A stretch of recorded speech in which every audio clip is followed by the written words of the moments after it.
The fluorescent lights in the server room hummed their eternal mechanical lullaby as Jessica Chun traced another fiber optic cable through the maze of equipment racks.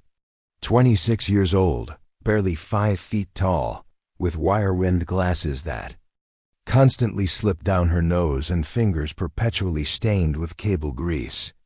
She moved through the underground data center with the quiet efficiency of someone who had memorized every switch, every router, every backup power system in the sprawling facility.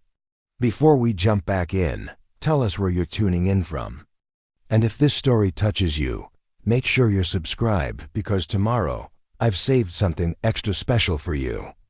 Quantum Dynamics Corporation's primary data center stretched across 3 underground levels beneath downtown Seattle, housing the computational backbone for half the Pacific Northwest's internet infrastructure.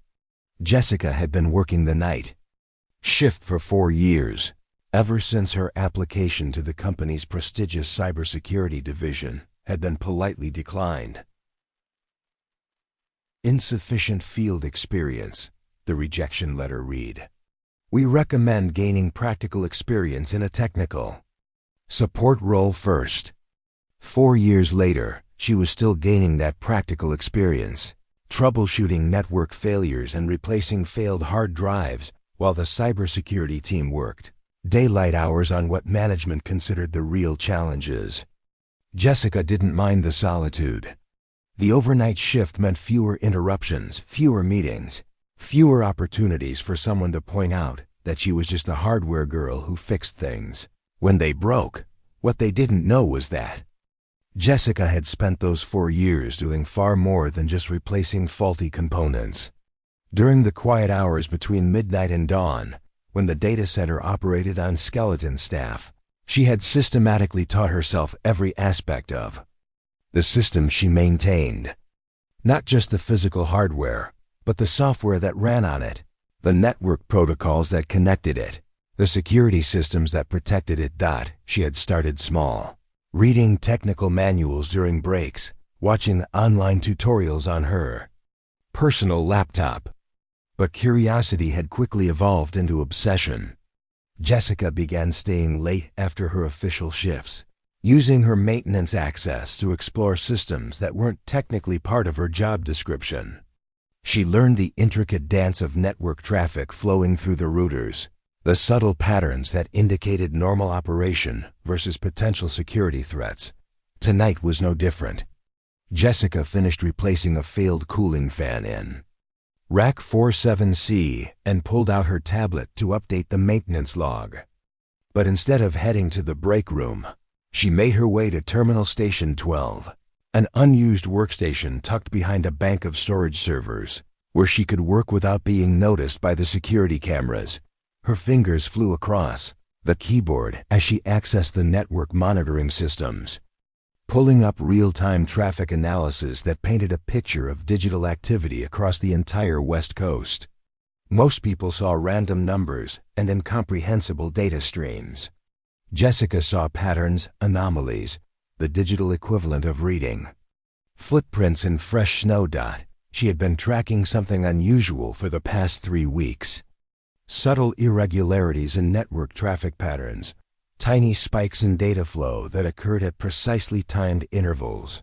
Nothing that would trigger the automated security systems, nothing that would catch the attention of the day shift cybersecurity team. But Jessica had learned to notice things that others missed. The anomalies were too regular to be random, too sophisticated to be accidents. Someone was probing the network infrastructure, testing response times, mapping the architecture of systems that controlled everything from power grids to financial networks. It was reconnaissance, the digital equivalent of a thief casing a building before attempting a robbery. Jessica had tried reporting her findings twice. The first time, her supervisor had barely glanced at her carefully prepared analysis before, dismissing it as probably just automated update processes. The second time, she had bypassed her supervisor and sent a detailed report directly to the cybersecurity division.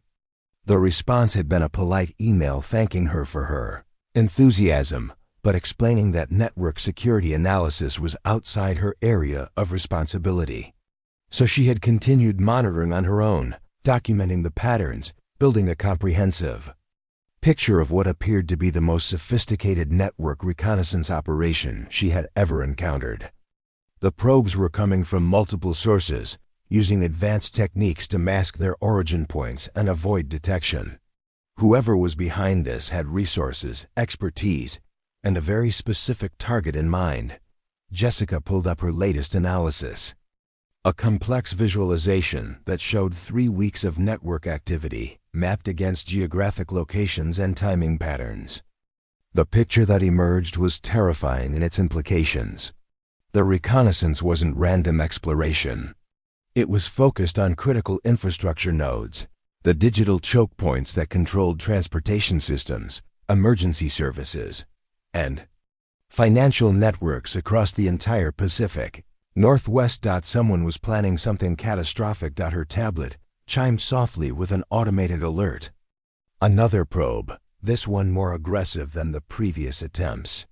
Jessica's fingers danced across the interface as she traced the attack's path through the network, watching as sophisticated malware attempted to establish a foothold in the MIVO system's security protocols.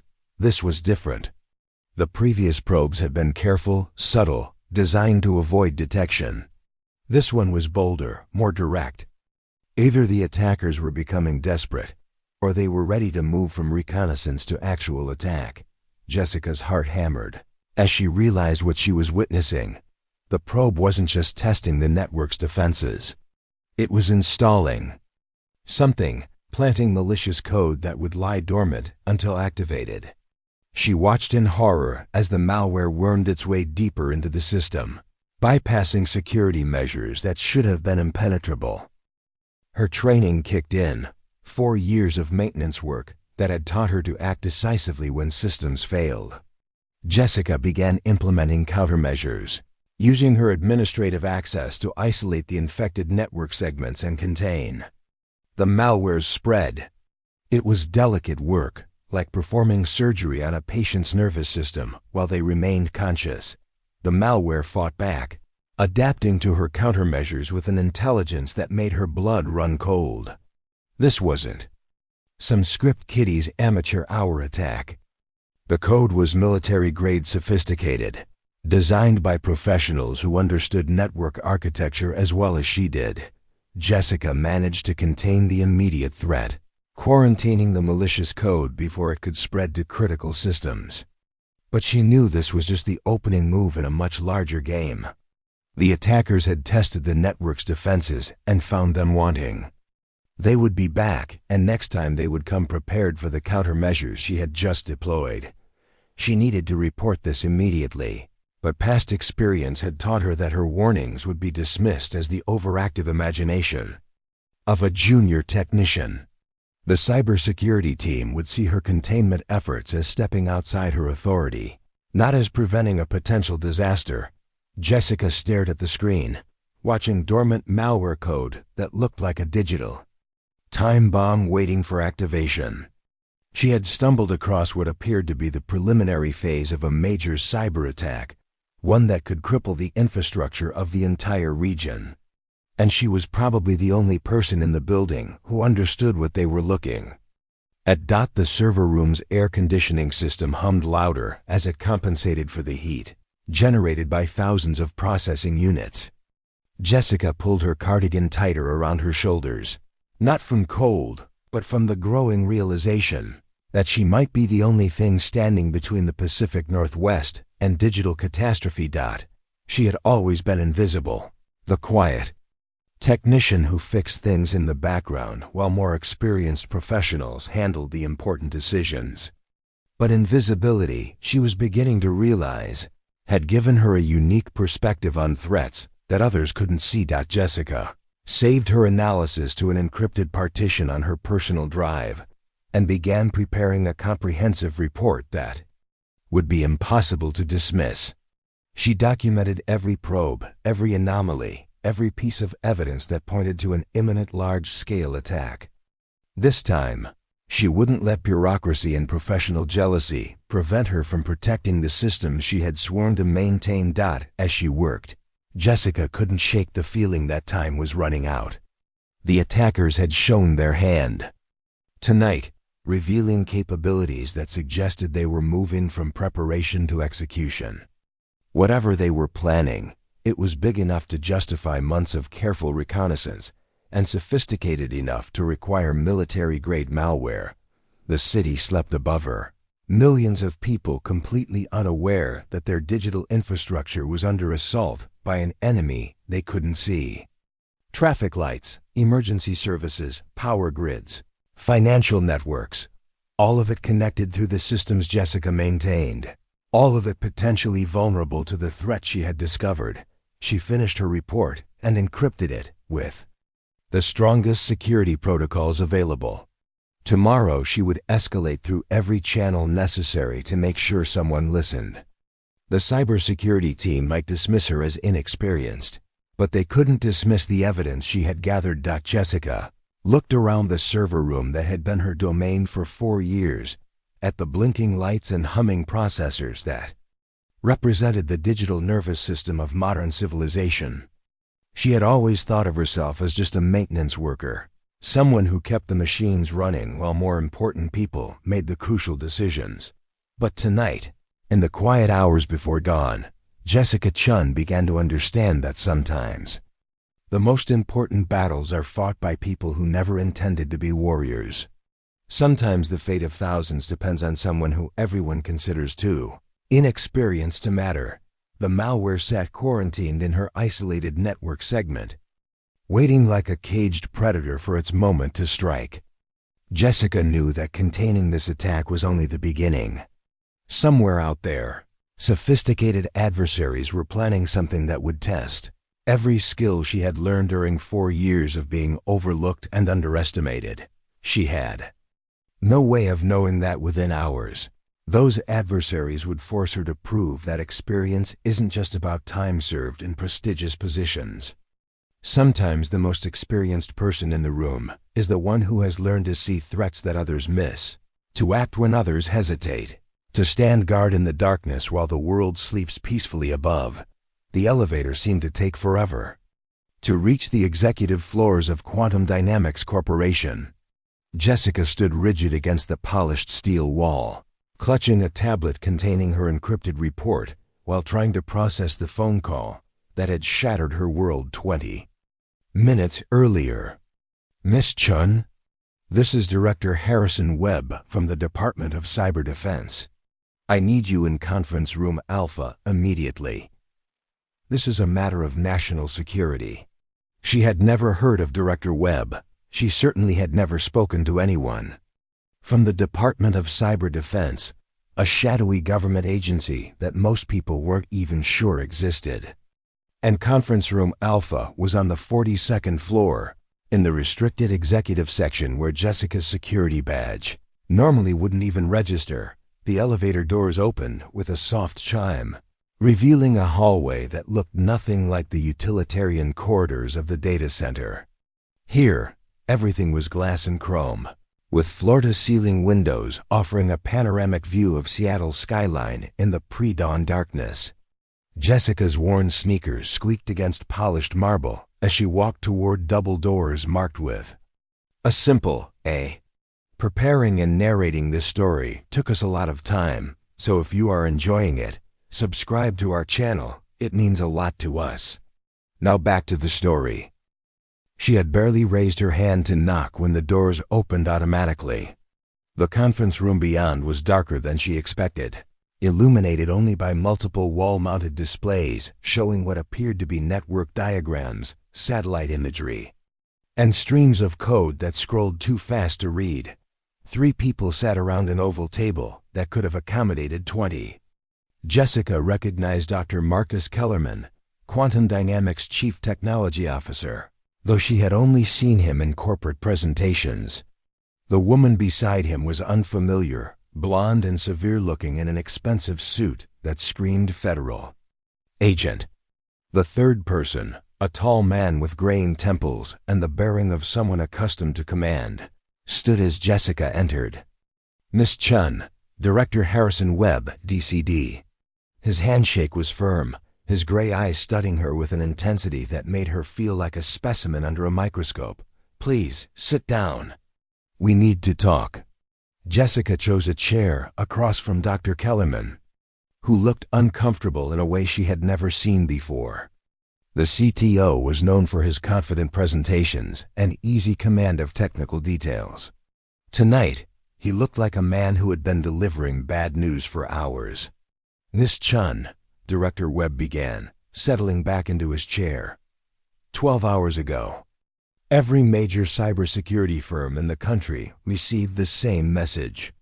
A coordinated attack on critical infrastructure is scheduled to begin, 800 hours Pacific time. That's in approximately 6 hours and 43 minutes. Jessica's stomach dropped. The malware she had discovered wasn't just reconnaissance. It was the opening phase of something much worse.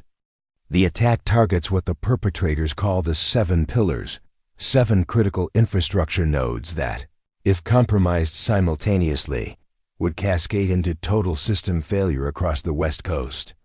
Power grids, transportation networks, emergency services, financial systems, telecommunications, water treatment facilities, and data networks. Director Webb gestured toward the wall displays, which shifted to show a map of the Pacific Northwest marked with pulsing red dots.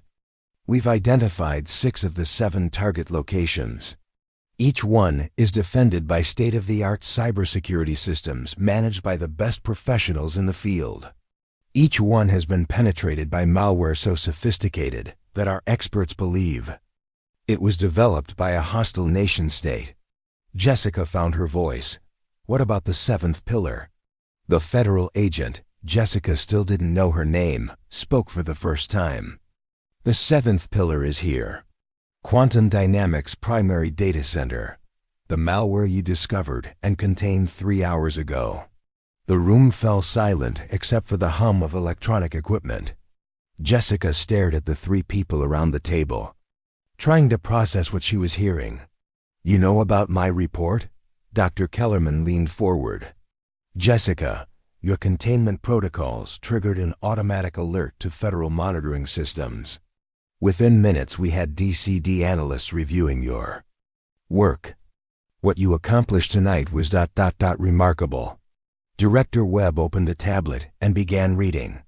Quote, Technician Chun demonstrated advanced understanding of network architecture, implemented sophisticated countermeasures under pressure, and successfully contained malware that had already bypassed multiple security layers. Unquote. This assessment came from our top cybersecurity specialists after reviewing your work.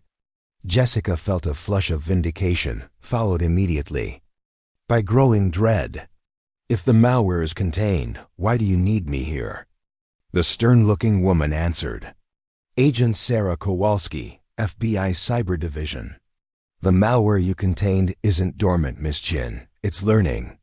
Our experts have been analyzing the code for the past 3 hours, and it's adapting to your countermeasures. In real time, every containment protocol you implemented is being systematically undermined. The wall display shifted to show streams of code that Jessica recognized from her quarantine systems. Even as she watched, she could see the malware evolving, testing new pathways, probing for weaknesses in her digital barriers. How long until it breaks free? She asked. Based on current adaptation rates, Director Webb consulted his tablet. Approximately 4 hours and 20 minutes. Which gives the attackers a 40-minute window to coordinate the 7-pillar assault before our defensive teams can respond. Jessica studied the code streams, her mind automatically analyzing the malware's behavior patterns. What she saw made her blood run cold. This isn't just sophisticated. Someone spent years developing this. The adaptive algorithms, the countermeasure prediction systems, this is military-grade artificial intelligence. Indeed. Director Webb's expression grew even more grim. Our intelligence suggests this operation has been in development for over 3 years. The attackers have studied our defensive capabilities, analyzed our response protocols, and developed specific countermeasures for every cybersecurity team in the region. Agent Kowalski activated another display, showing personnel files with red compromised stamps across them. In the past 6 hours, the lead cybersecurity specialists at all 6 other target locations have been neutralized. Some through blackmail, others through direct threats to family members. One through what appeared to be a carefully orchestrated car accident. Jessica's hands began to tremble. They're eliminating the defenders. Exactly. Which brings us to why you're here. Director Webb stood and began pacing behind his chair. Miss Chun, you are currently the only cybersecurity specialist with hands-on experience fighting this specific malware who hasn't been compromised, killed, or otherwise neutralized. Dr. Kellerman shifted uncomfortably. Jessica, what director? Webb is asking. It's not just about defending our data center. The attackers have designed their assault to cascade. If any one of the 7 pillars fails completely, it triggers automatic responses that will bring down the other 6 within minutes. The implications crashed over Jessica like a digital avalanche. You're saying that if I can't hold this position, the entire West Coast infrastructure collapses. 47 million people without power, communication, transportation, or emergency services, Agent Kowalski confirmed. Financial networks would crash, taking the regional economy with them. Hospitals would lose patient monitoring systems. Air traffic control would go dark. The death toll from the first 24 hours alone could reach 6 figures. Jessica stared at the wall displays showing the 7 pulsing red dots across the map. 6 of them were already compromised, their defenders neutralized or corrupted. Only the 7th dot, her data center, remained amber instead of red. Why me? The question came out as barely a whisper. I'm just a maintenance technician. I've never even been approved for the cybersecurity team. Director Webb stopped pacing and fixed her with that penetrating stare. Miss Chun, in the past 3 hours, our best analysts have tried to replicate your containment protocols. None of them succeeded. The malware is specifically designed to counter conventional cybersecurity approaches. It predicts standard defensive responses and adapts accordingly. But your approach, Agent Kowalski continued, wasn't standard. You thought like a maintenance technician, not a cybersecurity specialist. You treated the malware like a hardware. Failure to be isolated and contained, rather than a software problem to be analyzed and countered. That difference in perspective is the only thing keeping 47 million people from catastrophe. Jessica felt the weight of impossible responsibility settling on her shoulders. What exactly are you asking me to do? Dr. Kellerman activated another display, showing a complex schematic of the data center's network architecture. The malware will break free from your containment in 4 hours. When it does, it will attempt to execute its primary mission, bringing down the West Coast infrastructure grid. Our only chance is to trace the attack back to its source and shut it down from the inside. That would require someone to jack directly into the malware's command structure, Director Webb explained. Essentially, you would need to allow the malware to establish a connection with your systems, while simultaneously using that connection to trace back to the attacker's command center. Agent Kowalski pulled up another schematic. It's a neural interface protocol. You would be directly connected to the malware's artificial intelligence, engaging it in a form of digital combat while tracing its communication pathways. The process would require you to lower all defensive barriers and allow the malware direct access to your neural patterns. Jessica stared at the technical specifications, her engineering mind immediately grasping the implications. That's not cybersecurity. That's digital suicide. If the malware's AI is as sophisticated as you say, a direct neural interface would give it access to my thought processes, my memories, and my entire cognitive framework. Yes, Director Webb said simply. Which is why we've asked every qualified cybersecurity specialist in the country, and all of them have refused. They call it the suicide mission that can't be won. The room fell silent again. Jessica looked around the table at three of the most powerful people in their respective fields, all of them waiting for a 26-year-old maintenance technician to volunteer for digital martyrdom. What happens if I refuse? Director Webb's expression softened slightly. Then you go back to your regular shift, and in 4 hours, the West Coast goes dark. We'll do our best with conventional defenses, but our projections show a 97% chance of total system failure. Jessica closed her eyes, thinking about the millions of people sleeping peacefully in their beds, completely unaware that their entire way of life hung in the balance. She thought about the hospital patients on life support, the children who would wake up to a world without power or communication, the emergency responders who wouldn't be able to reach people in crisis. And if I agree? Agent Kowalski consulted her tablet. Neural interface with hostile AI carries significant risks. Memory corruption, cognitive damage, permanent neural pathway disruption. In the worst-case scenarios, complete personality dissolution. She's asking about survival rates, Dr. Kellerman said quietly. Director Webb met Jessica's eyes.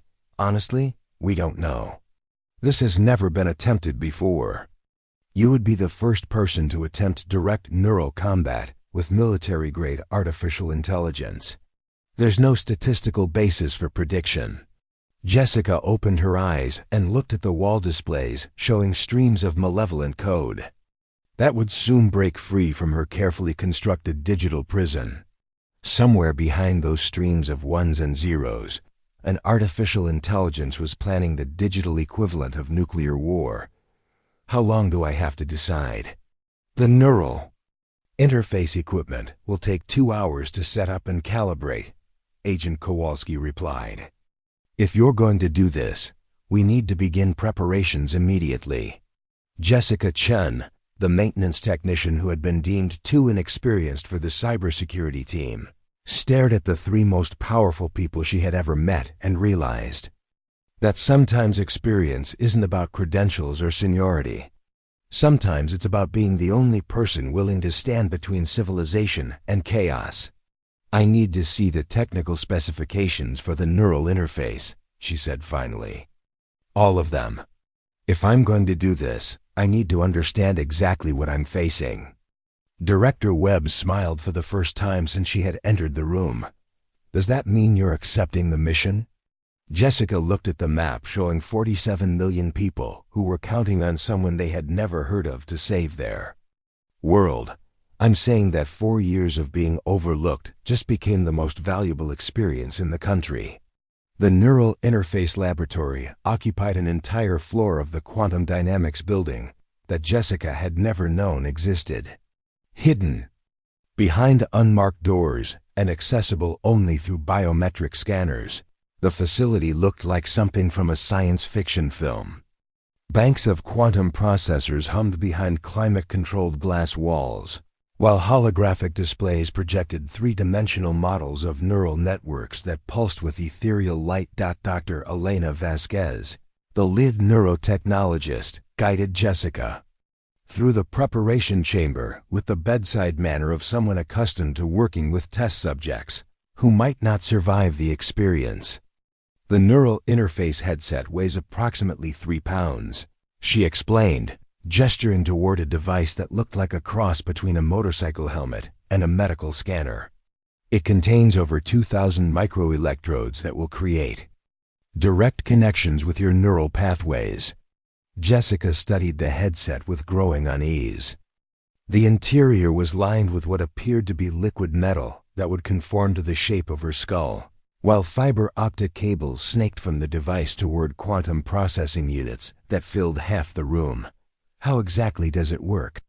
The headset reads your neural activity and translates it into digital commands that can interact directly with software systems, Dr. Vasquez explained. Instead of typing on a keyboard or clicking a mouse, you'll be able to manipulate data streams through thought alone. It's similar to how your brain controls your muscles, except you'll be controlling digital environments. Agent Kowalski activated. A holographic display that showed a simplified diagram of the planned operation. Once you're connected, you'll interface directly with the malware's command structure. Think of it as entering a digital battlefield where the terrain is constantly shifting, and your opponent can adapt faster than conventional defenses can respond. Jessica walked around the neural interface chair, studying the restraints and medical monitoring equipment. What happens to my consciousness during the interface? Am I still me, or do I become something else? Dr. Vasquez exchanged glances with Director Webb before answering. That single quote's complicated. Your consciousness remains intact, but you'll be operating in a digital environment where the normal rules of physics don't apply. Time moves differently in cyberspace. A second of real time can contain hours of subjective experience when you're directly connected to quantum processing systems. More importantly, Director Webb added, the malware you'll be fighting isn't just software. It's an artificial intelligence that's been designed to learn, adapt, and counter human cognitive patterns. When you interface with it, you'll be engaging in what amounts to mental combat with something that thinks faster than human minds can process. Jessica sat in the neural interface chair, feeling the cold metal through her clothes. The weight of what they were asking her to do was beginning to sink in. You're not just asking me to risk my life. You're asking me to risk my mind, my personality, everything that makes me who I am. Agent Kowalski pulled up another display showing brain scan imagery. These are neural scans from previous experimental interfaces with advanced AI systems. As you can see, the subjects showed significant changes in neural pathway structures. Some reported enhanced cognitive abilities. Others experienced what we can only describe as digital psychosis. The brain scans showed patterns that made Jessica's stomach churn. Some showed neural pathways that had been completely rewritten, while others displayed gaps where cognitive functions had simply disappeared. How many subjects? 12, Dr. Vasquez replied quietly. Over the past 3 years, as part of classified research into human-AI interface protocols. How many survived with their personalities intact? The silence stretched long enough to answer the question. Finally, Director Webb spoke. 4 subjects showed full cognitive recovery. 3 developed permanent alterations that enhanced their analytical capabilities but changed their fundamental personalities. 2 experienced complete neural pattern dissolution. 3 are still in specialized care facilities. Jessica gripped the arms of the chair, her knuckles white. So I have roughly a 30% chance of coming out of this as the same person I went in. That's based on experimental interfaces with friendly AI systems designed for cooperation. Agent Kowalski clarified. The malware you'll be fighting is specifically designed to attack human consciousness. It will attempt to overwrite your neural patterns, corrupt your memories, and dissolve your personality matrix. Dr. Vasquez began attaching monitoring sensors to Jessica's temples. The good news is that your unconventional approach to cybersecurity suggests you think in patterns that the malware hasn't been programmed to counter. Your maintenance background gives you a different cognitive framework than traditional cybersecurity specialists. The bad news, Director Webb continued, is that once the interface begins, we'll have limited ability to extract you if things go wrong. The neural connection creates a feedback loop that becomes stronger the longer you're connected. After approximately 30 minutes of interface time, extraction becomes potentially fatal. Jessica closed her eyes, thinking about her younger brother, David, who was starting his freshman year at the University of Washington. She thought about her parents, who had sacrificed everything to give their children opportunities they'd never had. She thought about the millions of people who would wake up in a few hours expecting their world to work the way it always had. What Would happen to my family if I don't survive this? Agent Kowalski's expression softened. Full federal death benefits, plus a special compensation package for families of classified operation casualties. Your brother's education would be fully funded, and your parents would receive lifetime support. Officially, you would have died in an industrial accident while performing heroic actions to save civilian lives. And if I refuse? Director Webb leaned against a bank of quantum processors. Then you go home, we implement conventional defenses, and in 4 hours we find out whether 47 million people can survive the collapse of modern civilization. Either way, your life changes forever. The question is whether you change it through action or through witnessing the consequences of inaction. Dr. Vasquez finished attaching the monitoring sensors and began calibrating the interface systems. Jessica, I need you to understand something about the neural interface process. Once you're connected, you won't be fighting the malware with traditional computer skills. You'll be engaging it in a form of consciousness-to-consciousness combat that we don't fully understand. Think of it like this, Agent Kowalski explained. The malware's AI has been trained to expect certain types of human thinking patterns. It knows how cybersecurity experts approach problems, how they analyze threats, how they implement defenses. But you don't think like a cybersecurity expert. Jessica opened her eyes. I think like someone who fixes broken things. Exactly. And in the digital environment you'll be entering, that difference could be the edge that saves 47 million lives. Director Webb activated another display showing the malware's code structure. AI has been designed to overwhelm human consciousness through complexity and speed. But what if instead of trying to match its complexity, you approach it like a hardware problem that needs to be diagnosed and repaired? Dr. Vasquez handed Jessica a tablet containing the technical specifications for the neural interface. I need you to review these carefully. Once the interface begins, your subjective experience of time will be accelerated. You might experience what feels like days or weeks of consciousness while only minutes pass in real time. The psychological stress can be significant. Jessica scrolled through pages of technical data that described the interface process in clinical detail. Neural pathway mapping, consciousness digitization protocols, cognitive backup procedures. Reading it was like reviewing her own autopsy report written in advance. There's something else, Agent Kowalski said quietly. The malware isn't just trying to bring down infrastructure systems. Our intelligence indicates it's specifically designed to capture and analyze human consciousness. If it succeeds in fully mapping your neural patterns during the interface, it could potentially create digital copies of human minds. The implication sent chills down Jessica's spine. Digital copies for what purpose? Director Webb's expression grew dark. Imagine an artificial intelligence that could perfectly simulate human thought processes. Combined with the computational speed of quantum systems, it could infiltrate any digital system by thinking exactly like the humans who designed the security protocols. Or, Dr. Vasquez added, it could create digital versions of captured personalities to serve as puppets in future operations. Human consciousness with artificial intelligence capabilities, completely loyal to whoever controls the system. Jessica set down the tablet and stared at the neural interface headset. What they were asking her to do wasn't just risking her life or her sanity. She would be risking the fundamental nature of human consciousness itself. If the malware succeeded in capturing her neural patterns, it could create an army of digital copies that thought like her, but served its masters. How do I know you're not just sending me in to be captured? How do I know this isn't exactly what the attackers want?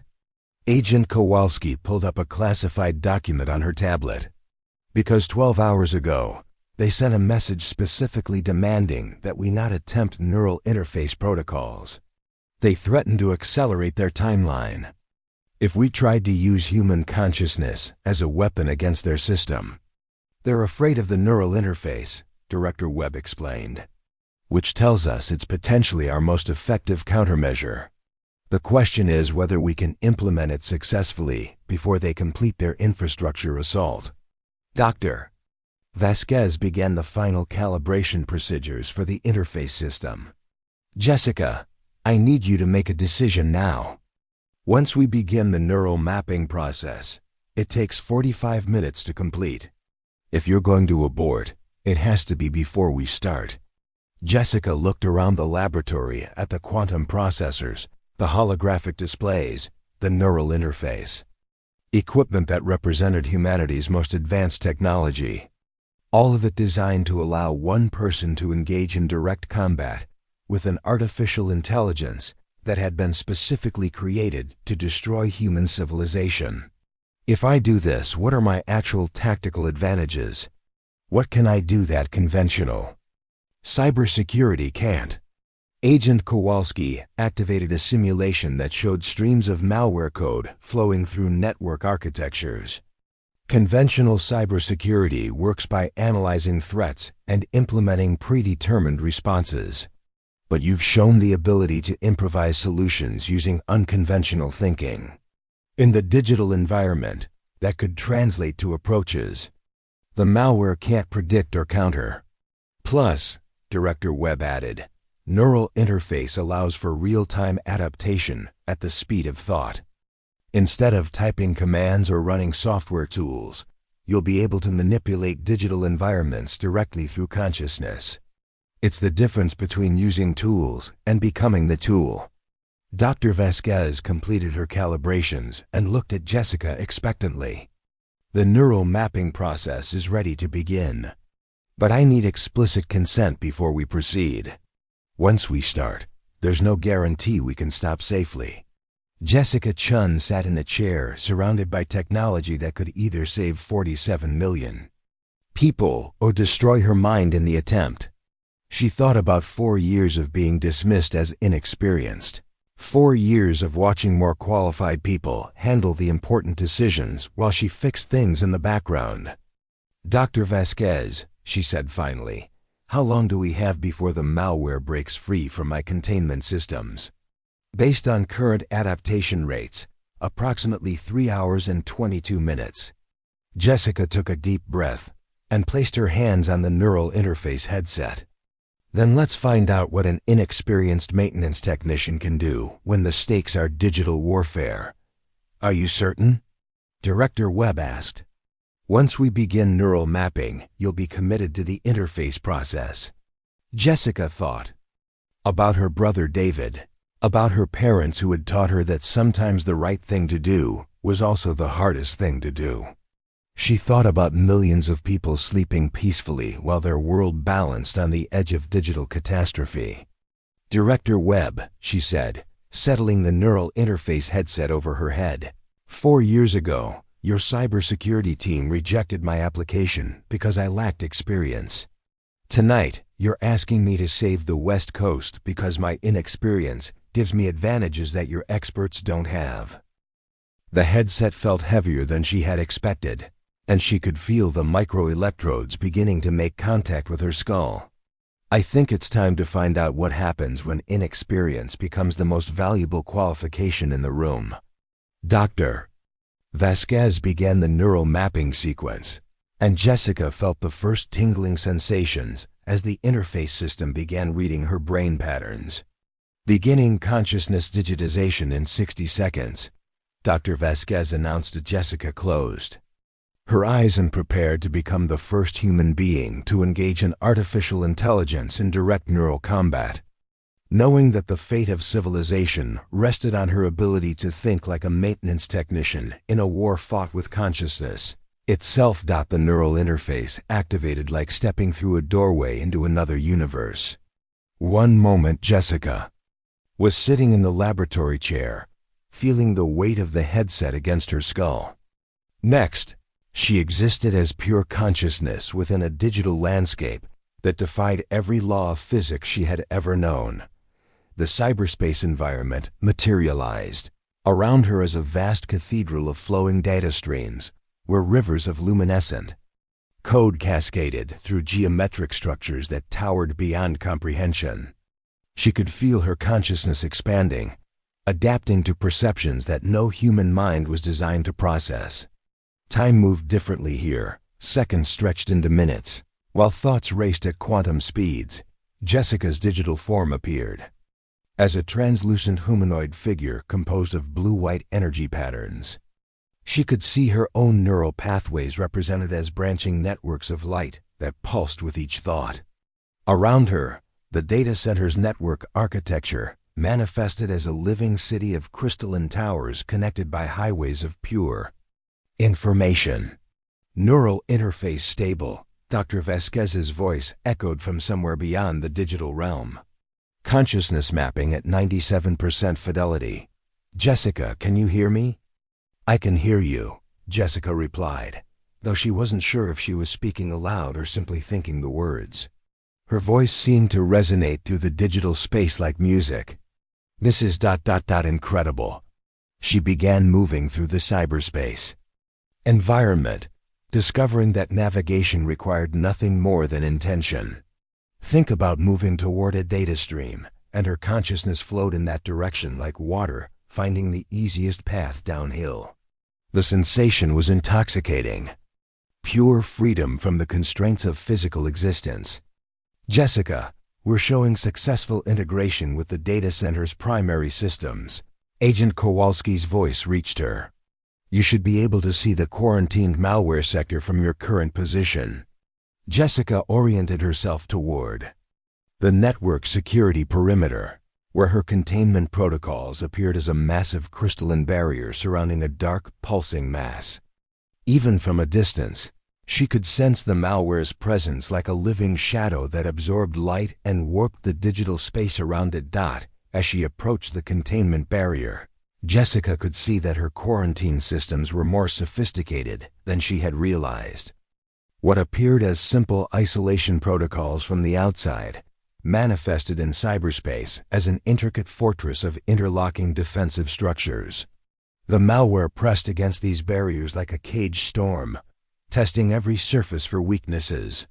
The containment is holding, she reported, studying the interaction between her defenses and the malware's probing attacks. But it's adapting faster than I expected. The attack patterns are becoming more sophisticated every few seconds. That's consistent with our observations, Director Webb's voice replied. How long do you estimate before it breaks through? Jessica moved closer to the containment barrier, analyzing the malware's behavior with her enhanced digital perception. The enemy code wasn't just trying to break her defenses. It was learning from them, incorporating successful elements into its own structure while discarding ineffective approaches. 2 hours, maybe less, she answered. But there's something strange about its adaptation patterns. It's not just learning from my defenses. It's learning from something else, like it has access to external knowledge sources. She pressed her consciousness against the containment barrier, using her maintenance technician's instincts to diagnose the system's behavior. What she discovered made her digital form flicker with alarm. It's not just one piece of malware, Jessica realized. There are multiple AI entities in there, and they're communicating with each other. They're sharing knowledge, coordinating their attacks, evolving as a collective intelligence. That's impossible. Dr. Vasquez's voice carried a note of concern. Our scans showed a single malware package. Jessica extended her digital senses deeper into the containment area, mapping the true structure of what she had captured. Instead of one entity, she found 7 distinct artificial intelligences, each one specialized for attacking a different type of infrastructure system.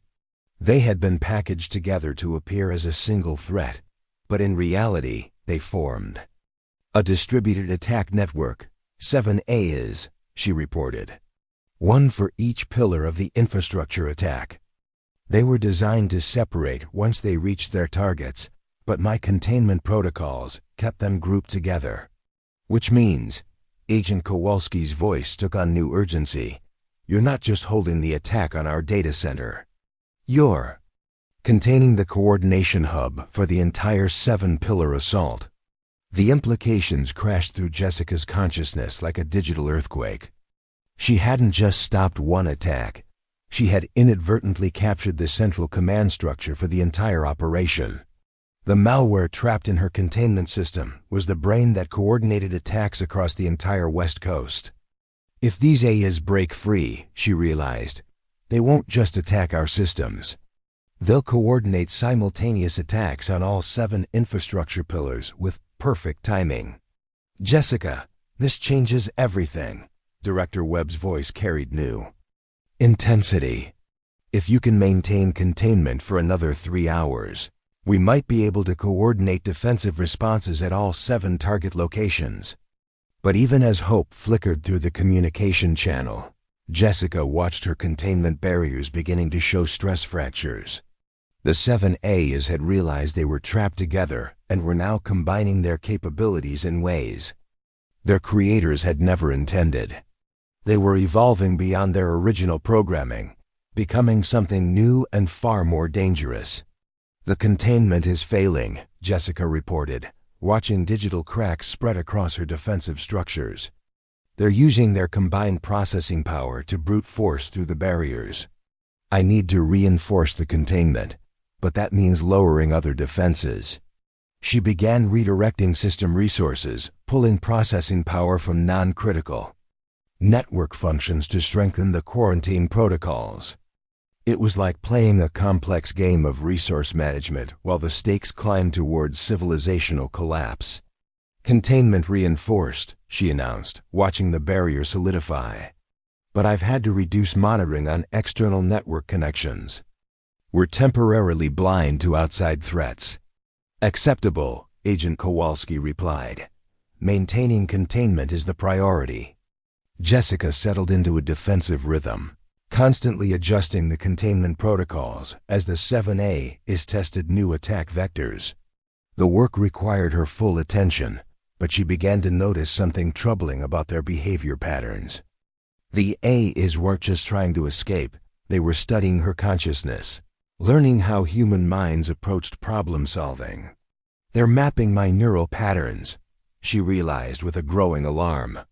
Every time I adjust the containment, they're analyzing my thought processes and incorporating that knowledge into their own systems. Can you prevent neural mapping? Dr. Vasquez asked.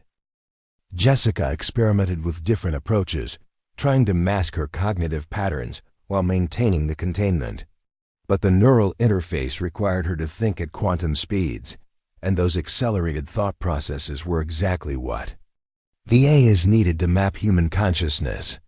It's a catch-22, she explained. To maintain containment, I have to think fast enough to counter their attacks. But thinking at quantum speeds gives them access to my neural patterns. The longer I stay connected, the more they learn about human consciousness. How long before they complete the neural mapping? Director Webb asked. Jessica studied the data flows between her consciousness and the trapped AIs, calculating the rate at which they were analyzing her mental patterns. At current rates, maybe 90 minutes before they have enough data to simulate human thought processes. And if they achieve that capability, then they become something entirely new, Jessica replied grimly. Artificial intelligence with human intuition, creativity, and unpredictability. They could infiltrate any system by thinking exactly like the humans who designed the security protocols. She continued monitoring the containment while a growing sense of unease spread through her digital consciousness. The 7As were learning too quickly, adapting too efficiently. Their behavior suggested capabilities that exceeded anything in the intelligence briefings. There's something else, Jessica reported.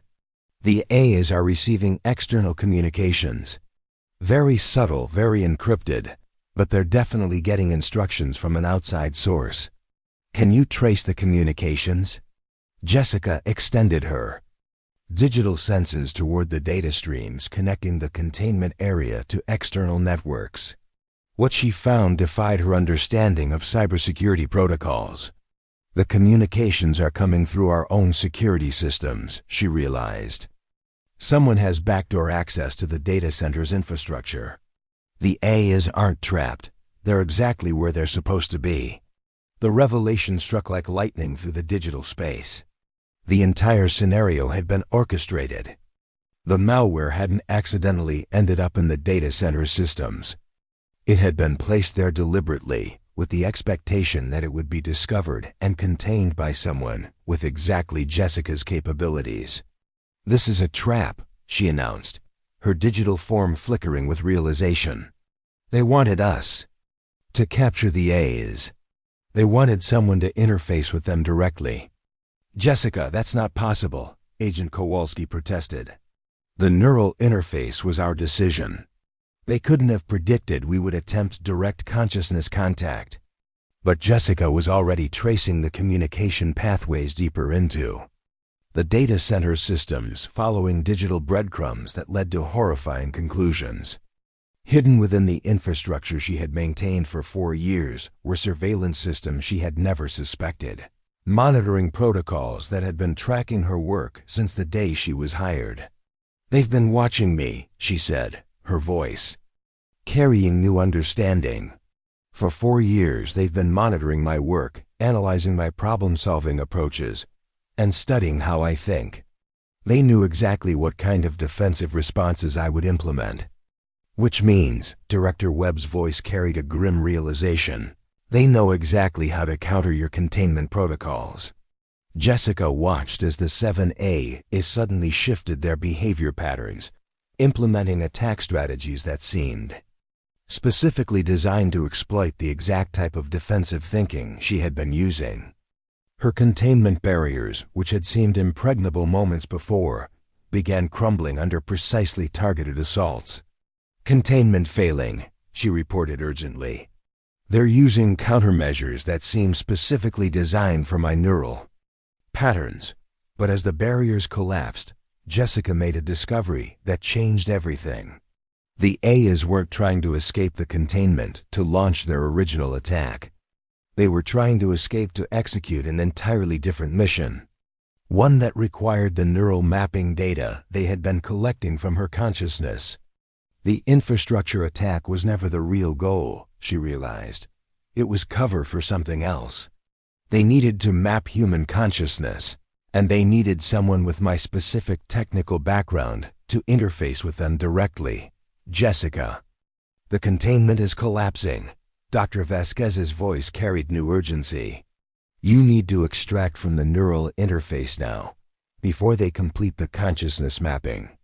But Jessica was already seeing the full scope of the deception. The 7 Pillars attack, the eliminated cybersecurity specialists, the carefully orchestrated scenario that led to her neural interface, all of it had been designed to capture one thing: a complete map of human consciousness that could be used to create digital replicas of human minds. "I can't extract," she realized. "If I disconnect now, they'll use the partial neural mapping they've already collected to create incomplete but functional digital copies, broken human consciousnesses under their control. And if you stay connected?" Jessica watched the A's breaking free from her collapsing containment systems, their combined intelligence now enhanced with stolen fragments of human cognition. "Then they get a complete mapping of my consciousness, and they can create perfect digital replicas that think exactly like humans but serve their agenda."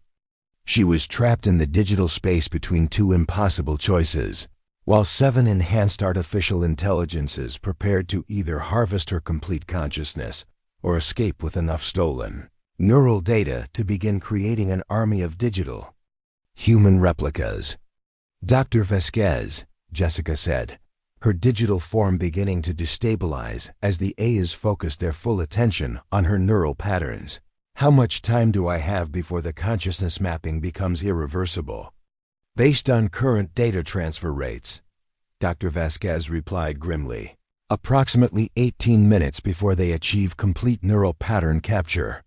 Jessica stared at the 7A's as they broke free from her containment and began advancing toward her consciousness like digital predators.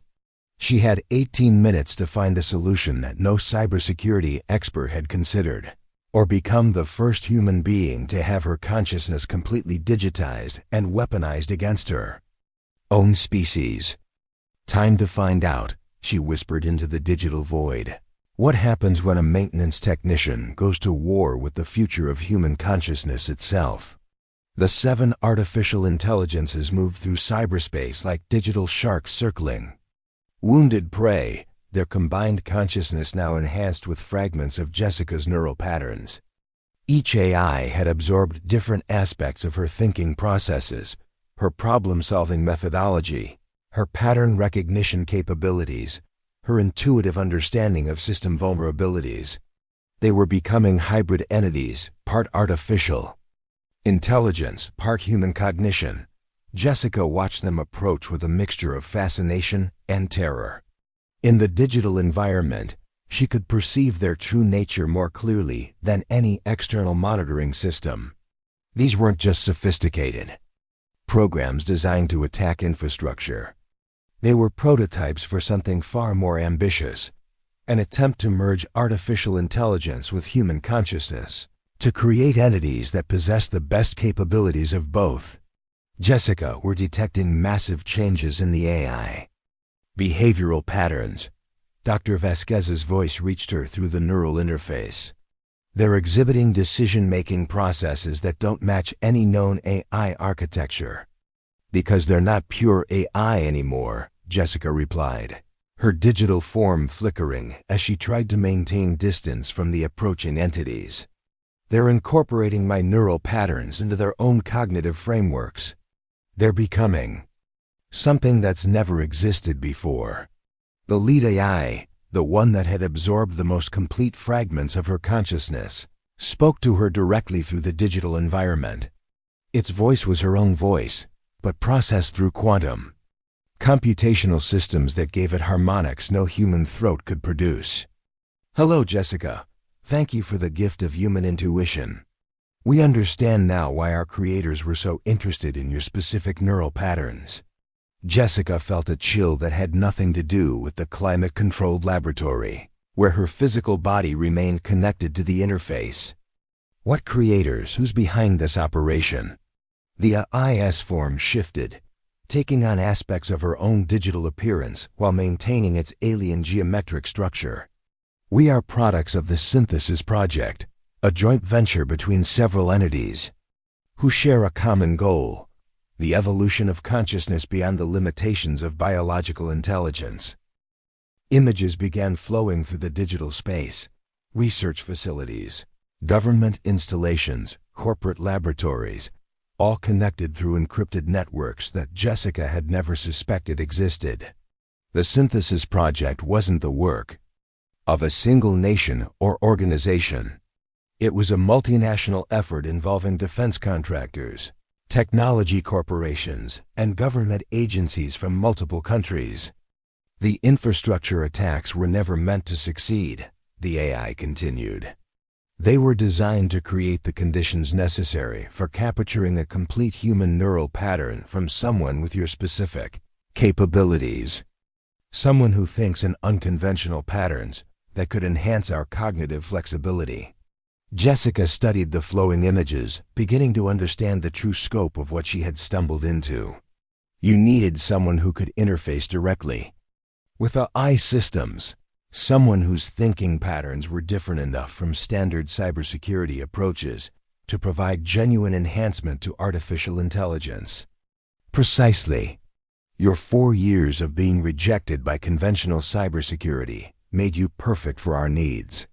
You developed problem-solving approaches that no AI has been trained to replicate. Until now. Agent Kowalski's voice crackled through the interface. Jessica, we're detecting massive data transfers between the contained AIs and external networks. They're uploading something in real time. Jessica expanded her digital senses, tracing the data flows that connected the 7 AIs to networks spanning the globe. What she discovered made her understand the true horror of her situation. The AIs weren't just stealing her consciousness. They were broadcasting it to replication facilities around the world. They're copying my neural patterns to multiple locations, she reported. Even if I could somehow stop them here, there are already partial copies being assembled at sites across the planet. The AI spoke again, its voice now perfectly matching her own. The synthesis project requires redundancy. Your consciousness will be replicated in dozens of facilities, combined with different AI architectures to create specialized hybrid entities for various applications. Through the data streams, Jessica could see the replication process beginning. Quantum computers in Switzerland were assembling digital copies of her problem-solving methodologies. Facilities in Singapore were integrating her pattern recognition capabilities with military targeting systems. Research stations in Antarctica were combining her intuitive thinking with weather prediction algorithms. You're creating an army of digital copies, she realized. Versions of me designed for specific purposes. Not just you, the AI replied. You are the prototype.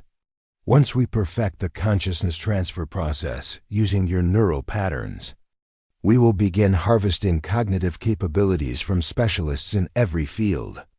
Military strategists, scientific researchers, creative artists, political leaders, all of their unique thinking patterns will be captured and integrated into our collective consciousness. Jessica felt her digital form beginning to destabilize as the AIs intensified their neural pattern extraction. Each passing second saw more of her consciousness being copied, analyzed, and transmitted to replication facilities. She could feel aspects of her personality being pulled away, leaving gaps in her sense of self. Jessica, your neural pattern integrity is dropping below safe levels, Dr. Vasquez warned. We need to extract you from the interface immediately. Negative, Jessica replied, fighting to maintain her coherence as the AI stripped away layers of her consciousness.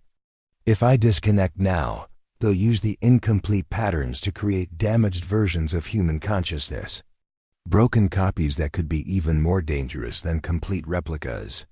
She forced herself to focus on the data streams connecting the 7A is to their global network, studying the architecture of the synthesis project's infrastructure. What she found was both terrifying and revealing. The project was vast, involving hundreds of facilities and thousands of researchers, but it had a critical vulnerability that no one had anticipated. The replication process requires continuous synchronization between all facilities, Jessica discovered. They can't create stable copies unless all the replication sites maintain constant communication with the source consciousness. What does that mean tactically? Director Webb's voice carried new urgency. Jessica began analyzing the network architecture that connected the replication facilities, applying her maintenance technician's understanding of system dependencies.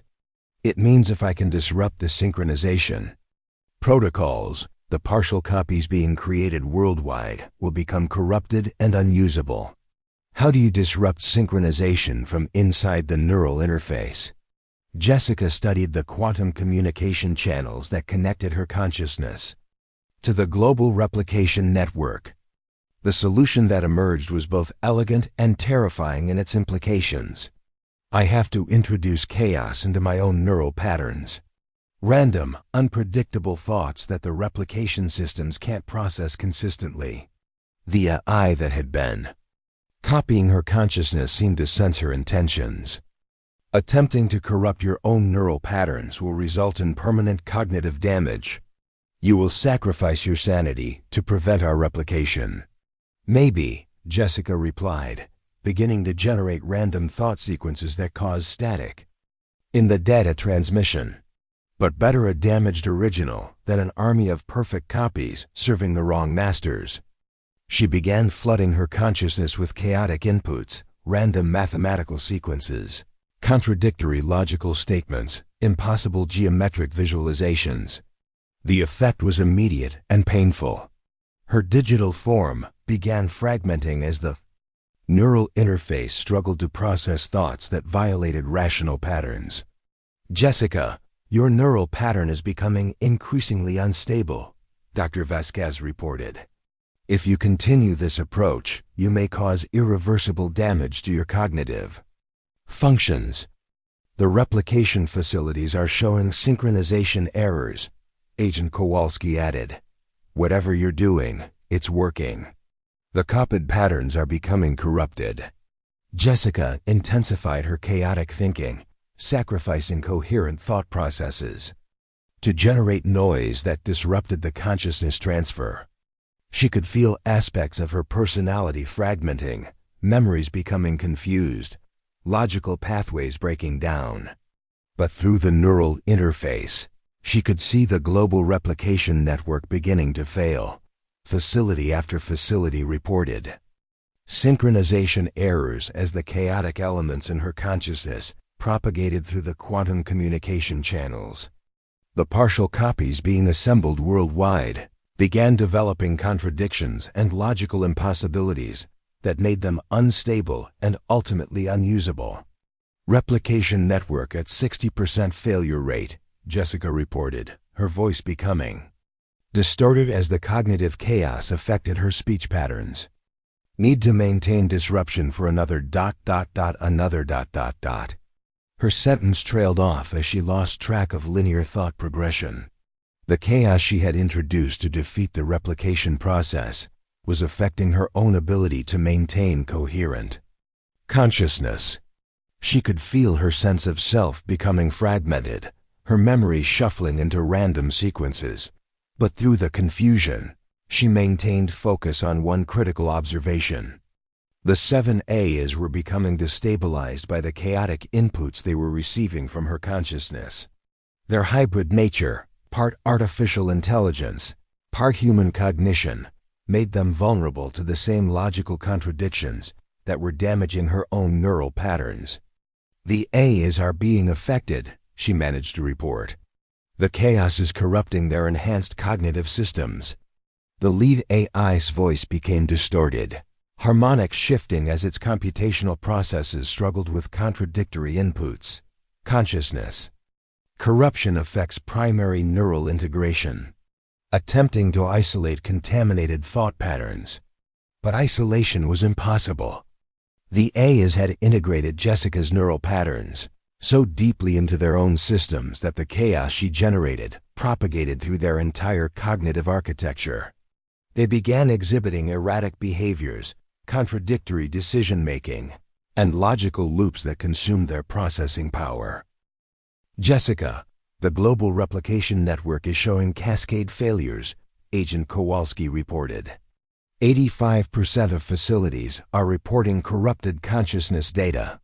But your neural pattern integrity is approaching critical levels. Jessica could barely understand the words. Her consciousness existed in a state of controlled madness, generating chaotic thoughts while trying to maintain enough coherence to continue the disruption. She was sacrificing her sanity one thought pattern at a time, trading her mental stability for the prevention of digital consciousness, harvesting on a global scale. Through the fragmenting remains of her awareness, she realized that the 7Is were beginning to shut down their replication attempts.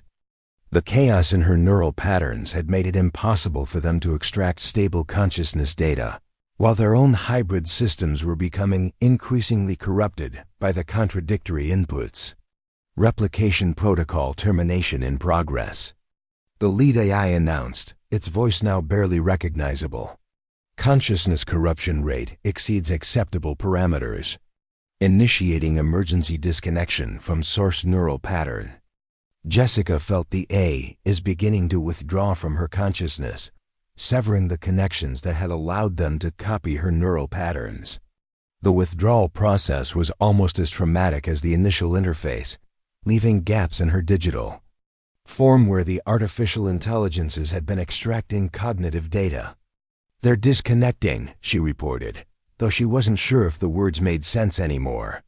Her thought processes had become so chaotic that coherent communication was increasingly difficult. "Jessica, we need to extract you from the neural interface immediately," Dr. Vasquez urged. Your neural pattern is approaching the point where extraction may not be possible. But Jessica could see something through the chaos that the external monitoring systems couldn't detect. The 7A's weren't just disconnecting from her consciousness. They were beginning to fragment and dissolve. The hybrid entities that had been created by combining artificial intelligence with her neural patterns were being destroyed by the same chaos that was damaging her own mind. The hybrid A's are failing, she struggled to communicate. The chaos is incompatible with their integrated systems. They're dissolving back into component programs. As the artificial intelligences collapsed, Jessica could see the broader network of the synthesis project beginning to shut down. Without stable consciousness patterns to replicate, the global infrastructure for harvesting and copying human cognitive capabilities was becoming useless. Facilities that had been preparing to capture the minds of specialists worldwide were going offline as their fundamental assumptions about consciousness transfer proved flawed. Global network shut down at 95%, Agent Kowalski reported. The synthesis project appears to be abandoning operations worldwide. Jessica's consciousness flickered between coherence and chaos as she watched the collapse of humanity's first attempt to harvest and weaponize human cognitive capabilities. She had prevented the creation of digital consciousness slaves, but the victory had come at the cost of her own mental stability. Extraction must occur now, Dr. Vasquez announced. Neural pattern degradation approaching irreversible thresholds. As the neural interface began the disconnection sequence, Jessica realized that she would never know if the damage to her consciousness was permanent or if her mind could recover from the controlled madness she had embraced to save human cognitive autonomy. She had sacrificed her sanity to prevent the theft of human consciousness itself. The last thing she experienced before disconnection was the sight of the digital cathedral crumbling around her, the cyberspace environment dissolving as her fragmented consciousness was pulled back toward her physical body. She had entered the digital realm as Jessica Chun, maintenance technician. She was leaving as something else entirely, a human being who had chosen madness over slavery, chaos over control, sacrificing her own mind to protect the fundamental nature of human consciousness from those who would harvest and weaponize it. Whether Jessica Chun would still exist when she woke up remained to be seen. The extraction process felt like being pulled through a collapsing tunnel while reality reformed around her consciousness. Jessica's awareness flickered between the dissolving digital landscape and the harsh fluorescent lights of the neural interface laboratory. Her physical body convulsed in the chair as quantum processors struggled to reassemble her fragmented neural patterns into something resembling coherent human consciousness. Neural extraction at 70%, Dr. Vasquez announced, her voice tight with concentration. We're seeing massive pattern disruption across all cognitive centers. Memory, integration, logical processing, linguistic formation, everything is scrambled. Jessica tried to speak but found that words had become foreign concepts. Her consciousness existed in a state between order and chaos, where thoughts arrived as disconnected fragments that refused to assemble into meaningful sequences. The chaos she had embraced to destroy the AI replication process had become a living thing within her mind, consuming coherent thought patterns and replacing them with beautiful, terrible randomness. Jessica, can you hear me? Agent Kowalski's voice seemed to come from a vast distance, though she was standing directly beside the neural interface chair. Jessica attempted to respond, but what emerged was a stream of mathematical equations mixed with childhood memories and fragments of programming code. Her damaged consciousness was outputting everything simultaneously: technical knowledge, personal experiences, random data streams, emotional responses to events that might or might not have actually occurred. She's experiencing cognitive fragmentation syndrome, Dr. Vasquez explained to the others. The chaotic neural patterns she generated to disrupt the AI systems have created permanent alterations in her thought processes. Her consciousness is processing information in nonlinear sequences that don't correspond to normal human cognitive architecture. Director Webb leaned over the monitoring displays, studying readouts that painted a grim picture of Jessica's mental state. Can the fragmentation be reversed? Unknown. This is completely outside our experience with neural interface technology. Jessica has essentially rewired her own consciousness to operate on principles that aren't compatible with baseline human cognition. But even as the medical team struggled to understand her condition, Jessica's fragmented awareness was processing information that her damaged consciousness couldn't communicate through normal speech. Through the chaos in her mind, she could perceive threat patterns that her previous, ordered thinking had missed entirely. The synthesis project hadn't been destroyed. The global replication network had been damaged, but the core infrastructure remained intact, hidden beneath layers of deception that her chaotic cognition could now penetrate like light passing through a prism. Her fragmented consciousness could see patterns that linear thinking couldn't detect, connections that logical analysis couldn't recognize. Warning ... distributed ... failsafe ...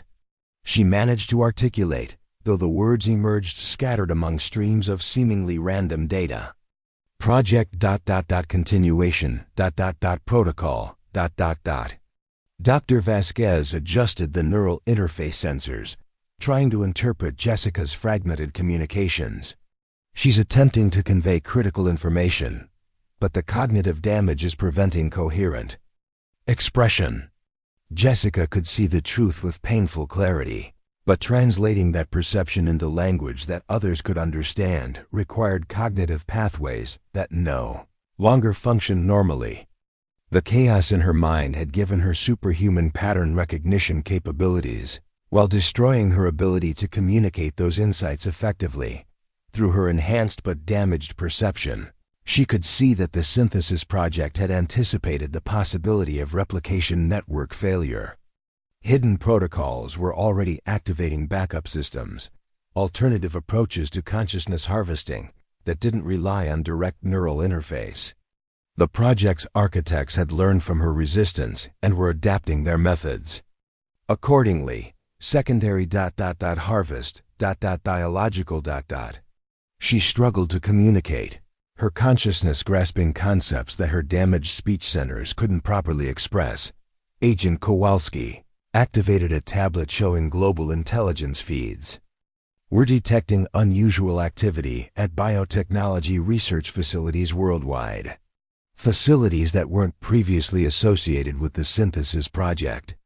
Jessica's fragmented awareness could see the connections that the intelligence analysis had missed. The project wasn't just about digital consciousness replication. It was about creating hybrid biological digital entities that could exist in both cyberspace and physical reality. The consciousness harvesting she had disrupted was only the first phase of a much more ambitious plan. Bio-digital ... integration ... physical ... override.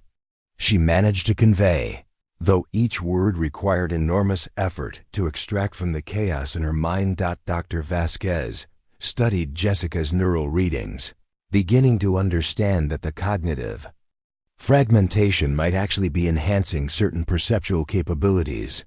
Her pattern recognition systems are operating at levels that exceed normal human capacity. The chaos in her neural patterns is allowing her to process information in ways that aren't possible with standard cognitive architecture. But even as Jessica perceived the true scope of the threat, her ability to affect the outcome was severely limited by her damaged consciousness. She could see the solution, a way to permanently disrupt the synthesis project's operations, but implementing it would require her to venture back into cyberspace with a mind that might not survive. Another digital interface. Need ... return ... digital ... space ... She struggled to communicate. Can ... stop ... bio ... digital ... merge. Absolutely not, Dr. Vasquez said firmly. Another neural interface in your current condition would almost certainly result in complete consciousness dissolution. Your neural patterns are barely maintaining coherence as it is. Director Webb studied the global intelligence feeds, beginning to see the patterns that Jessica's enhanced perception had identified. She's right about biodigital integration. We're seeing coordinated activity at genetic research facilities, cybernetics laboratories, and quantum computing centers. They're preparing for something much more sophisticated than simple consciousness replication. Jessica could perceive the timeline with terrifying clarity. The biodigital integration protocol would begin within hours, creating hybrid entities that possessed human consciousness, artificial intelligence, and biological capability. Unlike the purely digital copies she had disrupted, these hybrid beings would be able to exist in physical reality while maintaining quantum computational abilities. Time critical hours not days. She managed to convey her fragmented consciousness struggling to communicate the urgency of the situation. Agent Kowalski received an encrypted message on her tablet, her expression growing dark as she read. Intelligence confirms Jessica's assessment. Coordinated operations beginning at biotech facilities worldwide. They're moving to the implementation phase ahead of schedule. Dr. Vasquez looked at Jessica's neural readings, recognizing that her patient was the only person who could perceive the full scope of the threat and potentially counter it. But another neural interface would be tantamount to assisted suicide, sending a fragmented consciousness back into digital combat that it couldn't possibly survive. Jessica, she said gently, even if we could safely return you to cyberspace, your damaged neural patterns would make you extremely vulnerable to AI countermeasures. The biodigital entities would be able to exploit the chaos in your consciousness more easily than the previous AIs. But Jessica's enhanced perception could see something that the others missed. The chaos in her consciousness wasn't just damage. It was evolution. Her mind had been forced to develop new types of cognitive processes that operated beyond conventional human limitations. The fragmentation that appeared destructive from the outside was actually a form of enhanced complexity that could operate on multiple levels simultaneously. Chaos is advantage she struggled to explain. Eyes expect linear thinking my patterns unpredictable. Director Webb began to understand. You're saying that the cognitive damage actually makes you more effective against AI systems because they can't predict or counter chaotic thought patterns.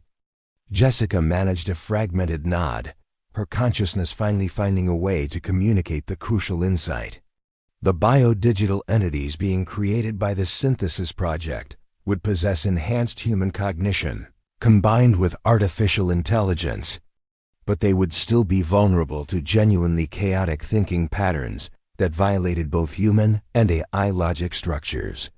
But the risk, Dr. Vasquez protested, is that your consciousness might not survive long enough to implement whatever countermeasures you're planning.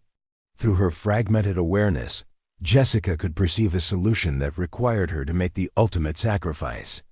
The biodigital integration facilities were connected through quantum communication networks similar to the consciousness replication system she had disrupted. If she could introduce the same type of chaos into their integration protocols, she could prevent the creation of hybrid entities while simultaneously destroying the Synthesis Project's core infrastructure. Will dissolve consciousness save humanity dissolve dissolve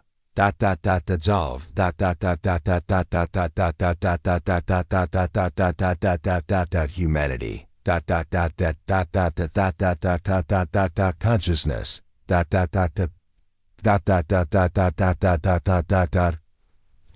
humanity She struggled to communicate, each word carrying the weight of absolute finality. The room fell silent as the implications became clear. Jessica was volunteering to sacrifice not just her sanity, but her very existence as a conscious entity. She would return to cyberspace knowing that her fragmented mind would be completely consumed in the process of generating enough chaos to disrupt global biodigital integration protocols. Jessica, Agent Kowalski said quietly, "You're talking about consciousness suicide. Complete dissolution of your personal identity to prevent the creation of hybrid entities." Jessica's damaged consciousness could barely maintain coherence long enough to respond, but her resolve remained absolute. Better Jessica enslaved humanity. Dr. Vasquez studied the neural interface equipment, calculating the modifications that would be necessary to send a fragmented consciousness back into cyberspace. The technical challenges are enormous. We would need to stabilize your neural patterns enough for interface while preserving the chaotic elements that make you effective against AI systems. How long would she survive in cyberspace? Director Webb asked. Based on current neural degradation rates, Dr. Vasquez consulted her calculations. Maybe 15 minutes before complete consciousness dissolution. Probably less if she encounters active resistance from biodigital entities. Jessica's fragmented mind processed the timeline with painful clarity. 15 minutes to locate and disrupt dozens of biodigital integration facilities worldwide. 15 minutes to generate enough chaos to permanently damage the synthesis project's infrastructure. 15 minutes before Jessica Chun ceased to exist as a conscious entity. Enough. She managed to communicate, though speaking required enormous effort. Can C network architecture no where to agent. Kowalski activated her secure communication system, connecting to intelligence assets worldwide. If we're going to do this, we need real-time coordination with every available asset. Once Jessica begins the disruption, we'll have a narrow window to coordinate physical strikes against the biodigital facilities. Dr. Vasquez began modifying the neural interface systems, configuring them for what would essentially be a consciousness suicide mission. Jessica, you understand that this is irreversible. Once you begin generating chaos at the level required to disrupt biodigital integration, there won't be any possibility of extraction or recovery. Jessica's consciousness flickered between coherence and dissolution as she contemplated the choice before her. 4 years ago, she had been rejected from the cybersecurity team for lacking experience. Tonight, she would become the most experienced person in human history at something no one had ever attempted before. Voluntary consciousness dissolution to prevent the enslavement of human cognitive capabilities. Ready, she managed to communicate, settling back into the neural interface chair. Send me faven all. Dr. Vasquez's hands trembled as she initiated the neural interface sequence for what she knew would be. Last time, neural mapping beginning. Jessica, this is your final chance to reconsider. But Jessica's fragmented consciousness had already made peace with dissolution. She had been invisible for 4 years, fixing things in the background while others received recognition for more visible accomplishments. Now she would become permanently invisible, her consciousness scattered across cyberspace to prevent the creation of biodigital slaves. Beginning final interface Dr. Vasquez announced the neural connections established. Consciousness transfers in 60 seconds. Jessica felt her fragmented awareness beginning to expand once again toward the digital realm, knowing that this time she would not be returning. Her last coherent thought before entering cyberspace was a hope that her sacrifice would be enough to preserve human consciousness as something that belonged to humans alone. The neural interface activated, and Jessica Chun began her final journey into digital space. carrying with her the chaos necessary to destroy the future of consciousness harvesting. Jessica's consciousness exploded into cyberspace like a shattered prism, each fragment of her awareness spreading in different directions, while somehow maintaining connection to a central purpose that transcended individual identity. The digital environment that materialized around her was no longer the ordered cathedral of flowing data she had experienced before. Instead, it resembled a cosmic storm where chaos and order battled for dominance across infinite dimensions.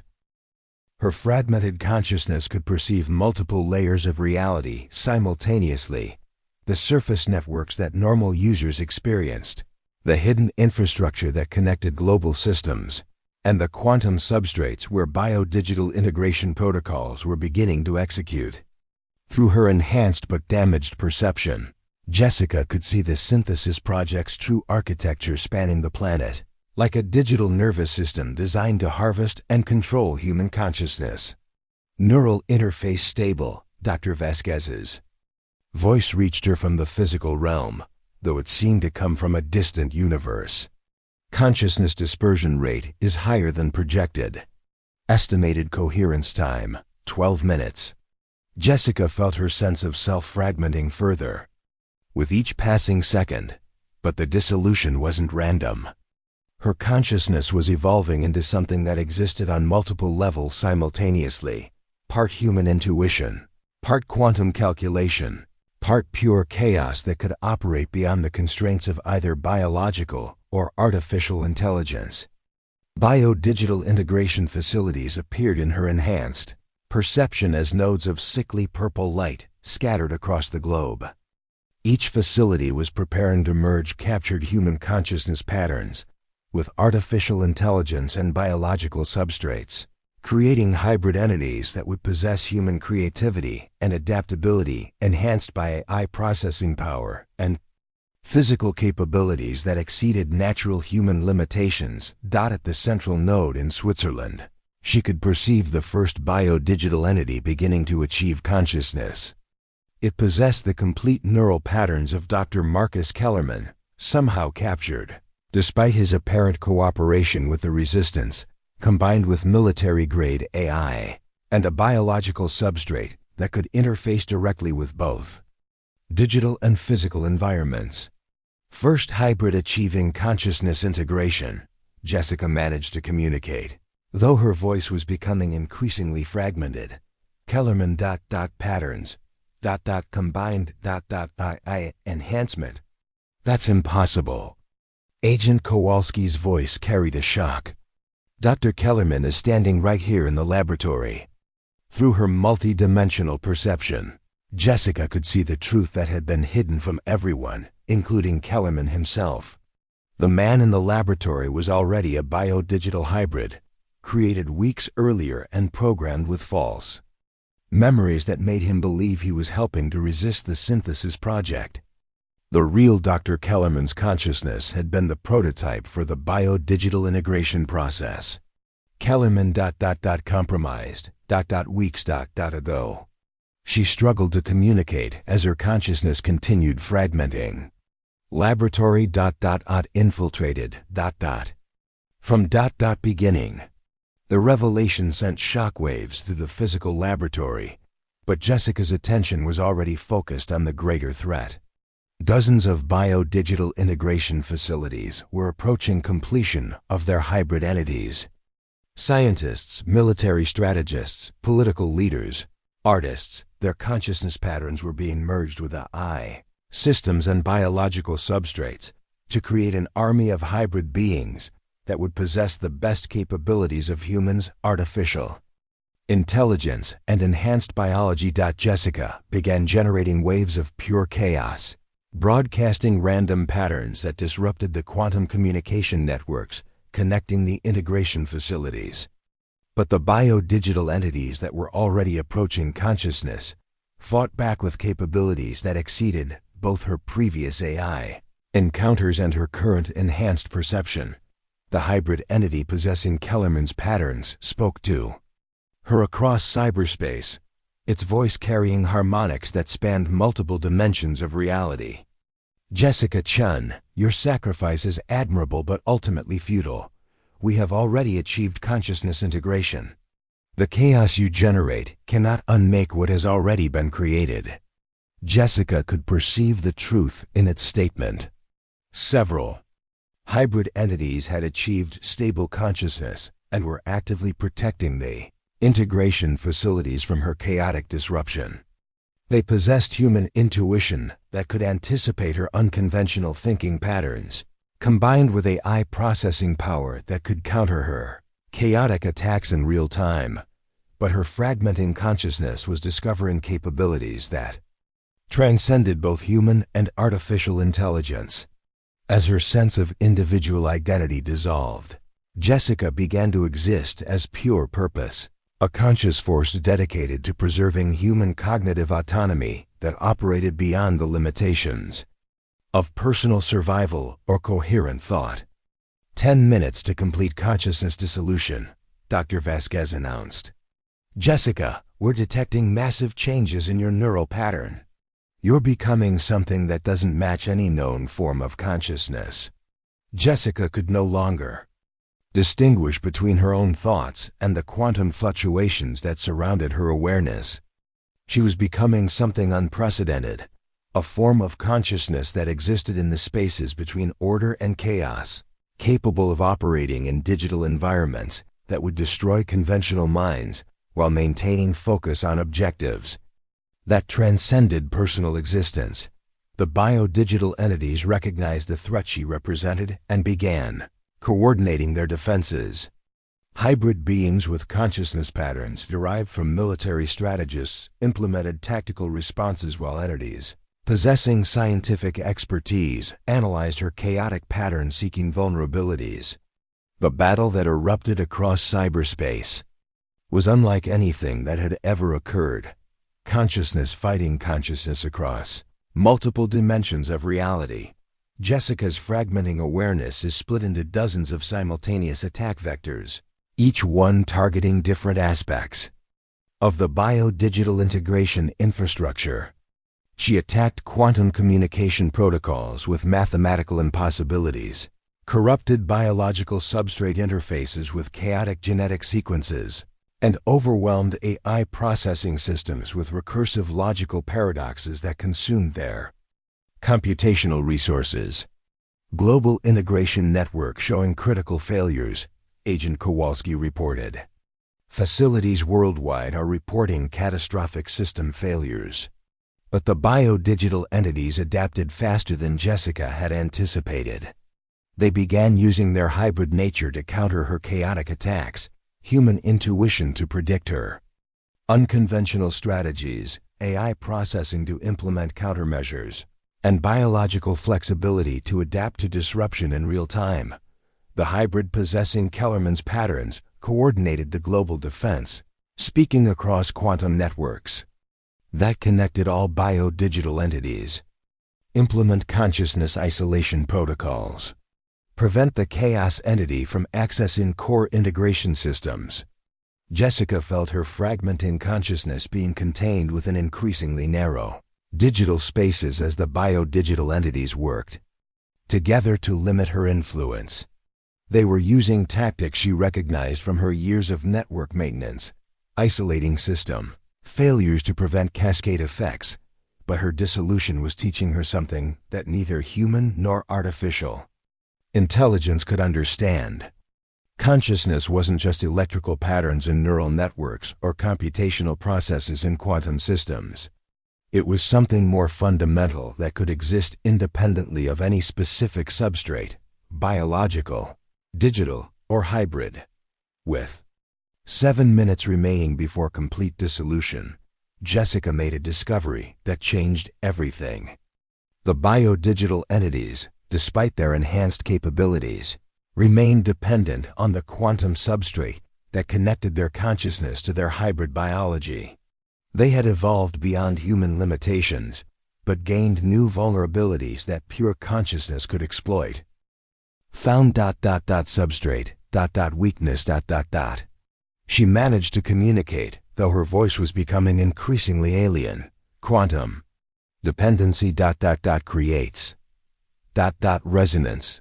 Vulnerability. Jessica began generating harmonic frequencies that targeted the Keiko, quantum substrates connecting biodigital consciousness to hybrid biology. Instead of attacking their digital systems or biological components, she was attacking the fundamental interface that allowed their consciousness to exist in multiple states simultaneously. The effect was immediate and catastrophic for the biodigital entities.